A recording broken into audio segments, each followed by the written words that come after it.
एक छोटे से कस्बे में रामू नाम का रिक्शा वाला रहता था। रामू भले ही गरीब था, पर बहुत ही बुद्धिमान और मेहनती था।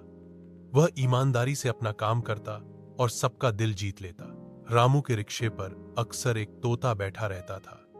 यह कोई साधारण तोता नहीं था, बल्कि बेहद चालाक और नकलची था। वह लोगों की बातें सुनकर उन्हें हूबहू दोहराता और कई बार अपने मजेदार जवाबों से सबको हंसा देता। रामू ने उसे प्यार से मोटू नाम दिया था। एक दिन कस्बे में एक अमीर व्यापारी आया। उसने रामू का रिक्शा किराए पर लिया। यात्रा के दौरान व्यापारी ने मोटू को बोलते सुना।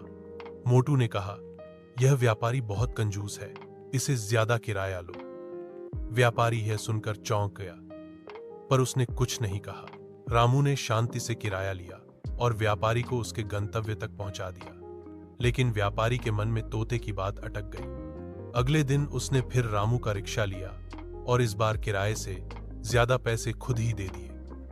मोटू तुरंत बोला, वाह, आज तो व्यापारी बहुत उदार हो गया। यह सुनकर व्यापारी मुस्कुराया और रामू की ईमानदारी से प्रभावित हुआ। धीरे धीरे मोटू की समझदारी और रामू की बुद्धिमानी पूरे कस्बे में चर्चा का विषय बन गई। लोग दूर दूर से केवल उस तोते को सुनने और रिक्शे पर सफर करने आते।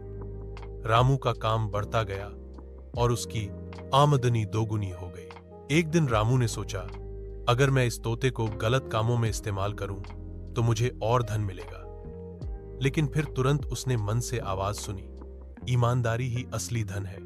उसने तय किया कि वह मोटू का उपयोग केवल अच्छे और नेक कामों के लिए करेगा। इस तरह बुद्धिमान रिक्शा वाला और चालाक तोता दोनों कस्बे में ईमानदारी और चतुराई का उदाहरण बन गए। लोग उनसे यह